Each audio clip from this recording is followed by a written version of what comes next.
You're listening to an Airwave Media Podcast.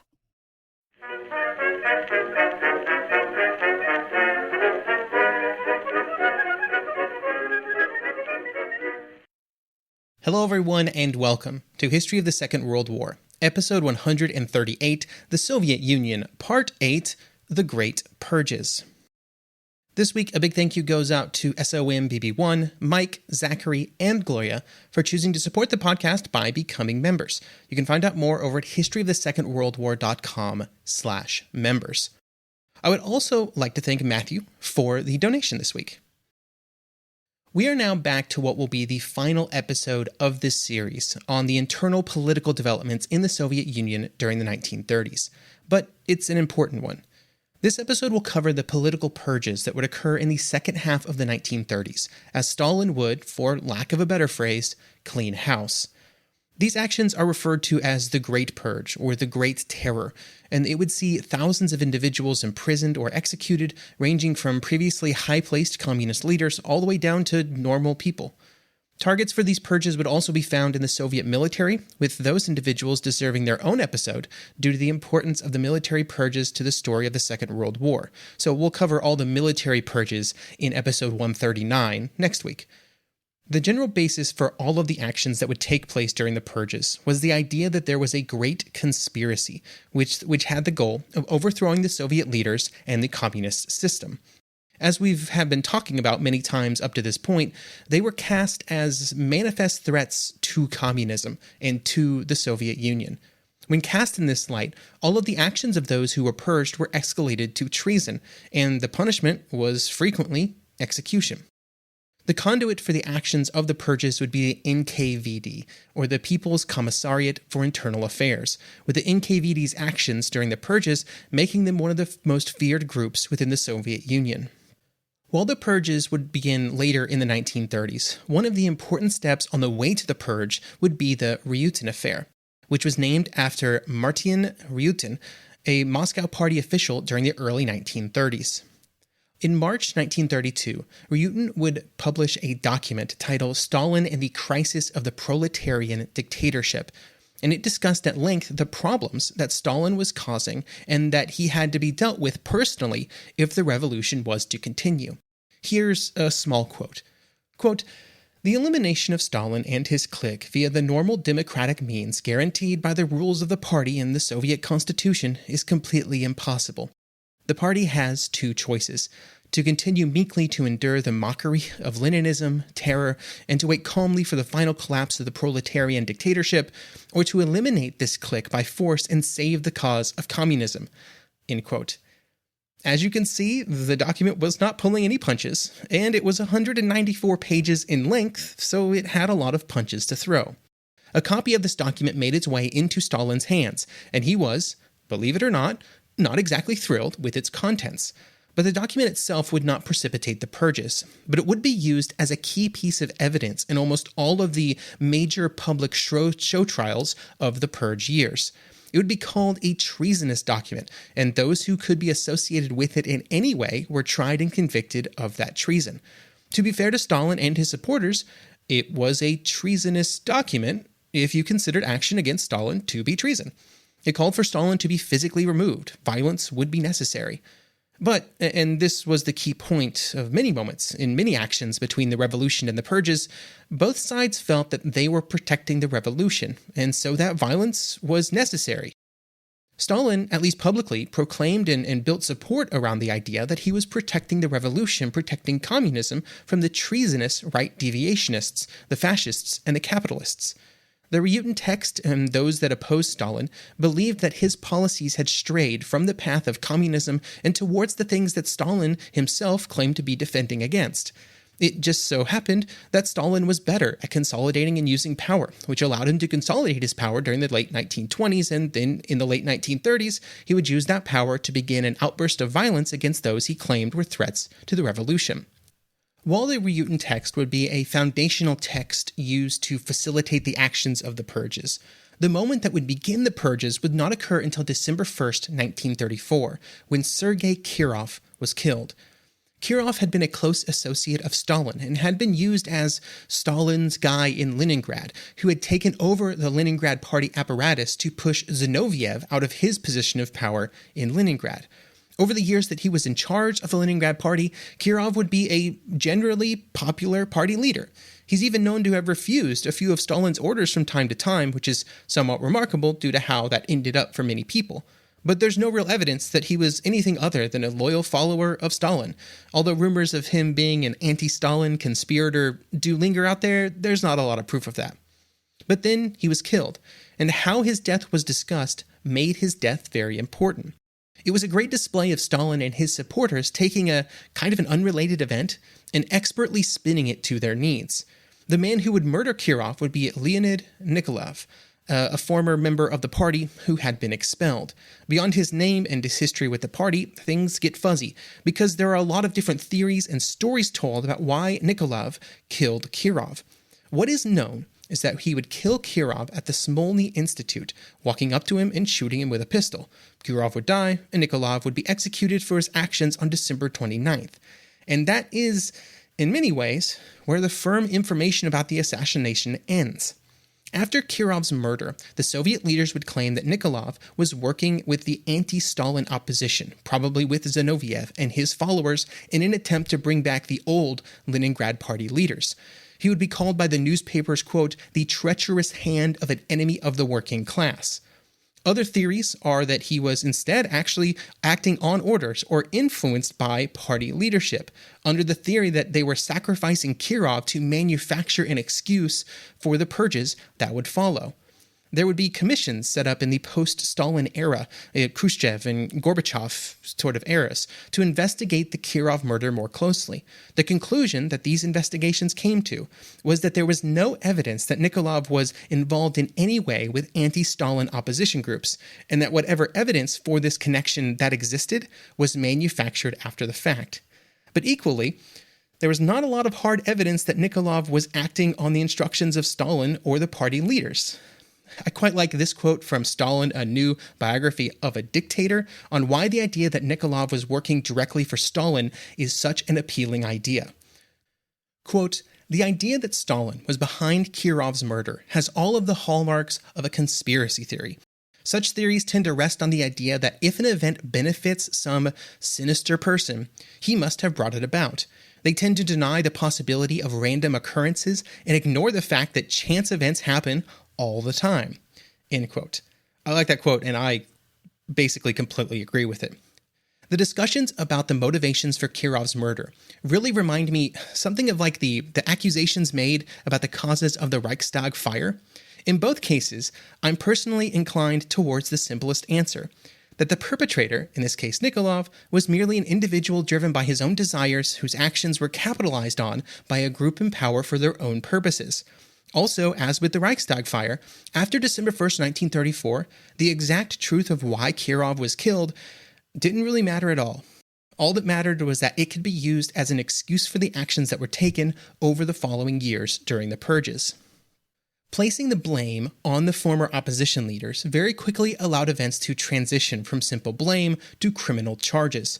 Up until Kirov's murder, former leaders like Zinoviev and Kamenev had been allowed to continue to live their lives. They had been stripped of their positions of power within the Communist Party, but they were still party members, often considered to be in good standing, and were able to hold lesser positions of leadership. They also still had their own supporters within the party, with patronage and support networks that dated back to the revolution or even before. But with these same individuals being blamed for the murder of Kirov, this was all about to change. Suddenly, they were classified as enemies and anti-communist rebels. Because of this, they had to be arrested, and they would have to be tried and convicted, not in private, but instead in a series of show trials with the goal of making it clear, publicly clear, that they had been working against Stalin, and more importantly, they had been working against the future of the Soviet Union. The show trials were not really trials. They were media events staged for the purposes of propaganda. And it would not just be Zinoviev and Kamenev who were sentenced as part of these events, but instead dozens of other individuals who had previously been identified for their actions or their words as anti-Stalinist agitators. The first of these trials would be held in late 1934 and then into early 1935. These initial trials would result in sentences of 10 years for many of the former leaders, and during those trials they were forced to admit that they were morally complicit with the actions of Nikolov and the murder of Kirov. They would be sent to prison, but it would not be their last trip in front of the show trial. These events were also used as a good excuse to round up thousands of individuals who had been closely connected with those leaders, and who were formerly of groups where it was felt resistance to the new direction of the Soviet Union was particularly strong: former nobles, clergy, czarist officials, etc. They were arrested en masse and often sent in exile to gulag camps. It was claimed that they were all guilty of counter-revolutionary activity, which was a broad charge that could be applied to a variety of individuals in a variety of circumstances. Months later, in August 1936, Zinoviev and Kamenev and other former leaders would find themselves in another show trial. During this trial, after months of imprisonments, they would tell the story that they were expected to tell. Not only had they been personally involved with Kirov's murder, they were working with Trotsky. They said they'd met Trotsky in Berlin in 1932, and the plan was for Kirov to be the first assassination before there were other attempts made on other Soviet leaders. There was no hard evidence of any of this, but Zinoviev, Kamenev, and others would produce quotes from memory from letters with Trotsky as proof of what had happened. The letters were not presented. The general theory of the trials is that the most important thing was the confession of the accused. If they confessed, they were guilty. Simple as that. This did, of course, ignore the fact that confessions can be suggested with varying degrees of force to those who were imprisoned for long periods. The deal that had been struck before the confession was that those accused would confess to their involvement, say the things they were told to say, and in exchange, they would not be killed. The arrangement would be confirmed by Soviet investigations in the last years of the Soviet Union that this agreement had been made. And so the accused said what they were told to say, but then instead of not being killed, they would instead be executed just a few days later. Once the confessions of the initial set of former leaders had been publicly made, the floodgates could open under the theory that the anti-communist contagion, originating in Trotsky, transmitted through Zinoviev, Kamenev, and their associates, had infected many others. In January 1937, the second major show trial was held, with a particular focus on economic and industrial leaders. The charge against them was purposeful sabotage of the Soviet economy, which had resulted in the failure to meet the goals of the 5-year plans. That sabotage was, of course, rooted in their counter-revolutionary ideas. The third show trial would involve Bukharin, Rykov, and others, against the charge being counter-revolutionary agitation due to their former connections with men like Zinoviev and Kamenev, with Bukharin having been initially removed from the Politburo for illicitly meeting with a disgraced Kamenev several years before. With former leaders being tried and executed or exiled, a new set of party leaders would emerge, men like Nikita Khrushchev and Andrei Zhdanov, who would support and help facilitate the purges, and Nikolai Yezhov, who would take over at the head of the NKVD. He would replace Yagoda, who had previously led the NKVD from 1934 to 1936, but who would find himself on the wrong end of one of the purges under the accusation that he had obstructed efforts by others to properly purge the Leningrad Party. Yezhov would also not last very long in his position for roughly the same reason.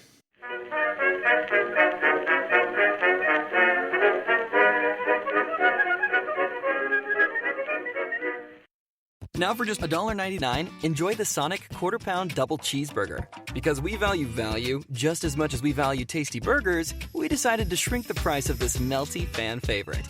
You still get 2 perfectly seasoned all-beef patties, 2 slices of melty American cheese, and all the fixins on a soft, fluffy bun. And you get to save some cash for dessert. In finance, they call that one heck of a deal. $1.99 Sonic Quarter Pound Double Cheeseburger.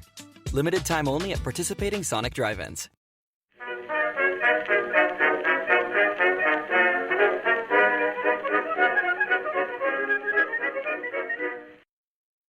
While the most famous result of the purges would be the show trials, the effects of the purges were far more widespread. Throughout 1937, the number of individuals targeted by the purge continued to grow. At the start, it numbered, at maximum, a few tens of thousands, and the party was purged of those who were in any way connected with the former opposition, or were just unlucky.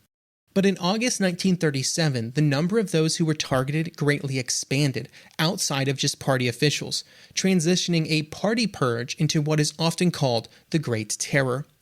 The root of this expansion was an NKVD Order 447, which was approved by the Politburo in July 1937.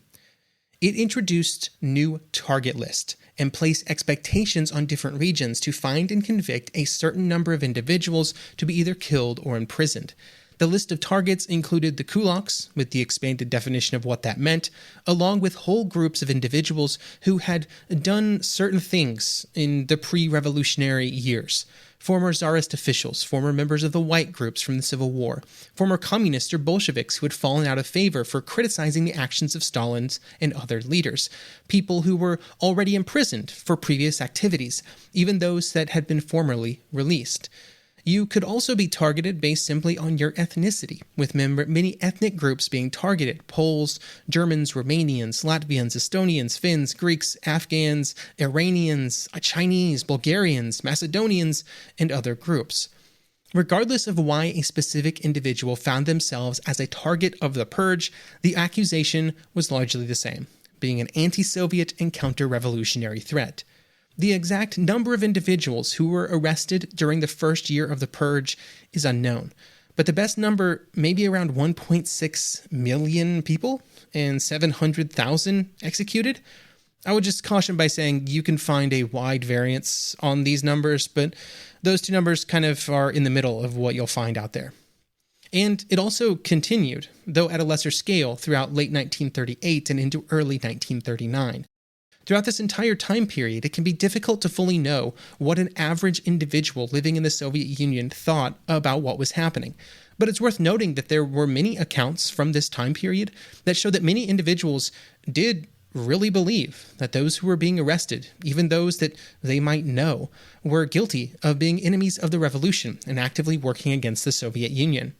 Others, even if they were concerned that innocent people were being convicted during this time period, often believed that the number of truly innocent people caught up in the purges was small, or that at some level the actions, were still a net positive. Lev Kopelev, who saw the purges firsthand and lived in the Soviet Union during this time, would later write, quote, "I convinced myself and others that the main thing had remained unchanged, that all our ills, malefactions, and falsehoods were inevitable but temporary afflictions in our overall healthy society. In freeing ourselves from barbarity, we were forced to resort to barbaric methods, and in repulsing cruel and crafty foes, we could not do that without cruelty and craftiness." End quote. The generally held belief in modern times is that the purges and the terror were not based on any real evidence of a grand conspiracy against the Soviet leadership, and because of the very divisive opinions on Stalin held by various groups, there's also very different opinions held on Stalin's role in the purges and the actions of the NKVD during the terror period from 1937 to 1939. What is certain is that Stalin knew about what was happening. He received very frequent updates on events, arrests, executions. He would also set the course of the purges, signing many of the documents that would make it happen. Stalin would also play a role in what evidence should be fabricated against the former communist leaders during the show trials, and then also against other party leaders over the following years. In several cases, all that was needed for someone to be purged was Stalin's belief that they were guilty. If he believed you were guilty, then you were guilty. And the weapon used to prove that guilt would be the NKVD. I think an important detail is that Stalin was not just giving high-level directions during this time. He was often involved in the minutest of details of the purges, signing lists of individuals who would be imprisoned or executed, and making decisions about which of those actions should be taken against which particular individuals.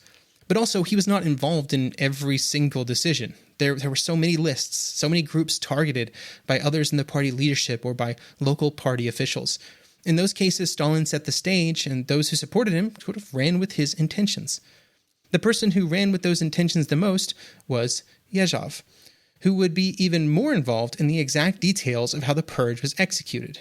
But Yezhov would very soon find himself a target as well, with the sequence of events that would lead to Yezhov's execution beginning in August 1938, when Stalin appointed Lavrentiy Beria as Yezhov's deputy.